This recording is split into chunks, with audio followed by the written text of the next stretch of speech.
Greenville city leaders are asking for some help from you to revamp the city's Wade Hampton Boulevard corridor.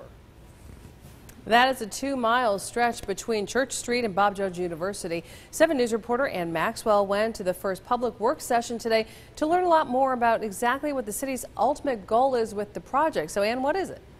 Well, Amy, city leaders say this is a gateway corridor to Greenville, and they just want to make sure it's nice and usable for people who are just passing through, as well as residents who live just off the road. They say the up-and-coming North Point development at the Church Street intersection with the grocery store, apartments, and commercial space going up, it is a great time to take a look at what can be done with the rest of the roadway. Wade Hampton Boulevard is one of the state's oldest highways, but now Greenville city leaders are looking to its future. The city has commissioned a local consulting firm to check out possibilities for the 2-mile stretch from downtown to Bob Jones University. What do they want to see out of this plan? As you know, the city of Greenville is growing and changing, and so they want to look at Wade Hampton Boulevard as one of the principal gateways to the city. Planners started evaluating this part of Wade Hampton Boulevard about 8 weeks ago in March. What are the opportunities for private sector investment to happen? How does that interface with the neighborhoods that adjoin the corridor? How do we better connect people who live in the neighborhoods to uses along the corridor?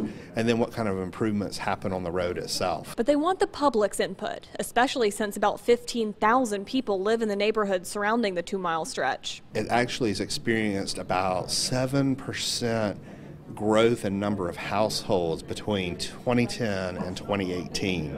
So it's an area that's changing. It's growing, just like the whole city is growing, and so we want to take into account and understand some of those dynamics as well. Tuesday, they hosted the first 2 of 3 sessions to hear from the public on what they think about the challenges the project presents and the opportunities it provides.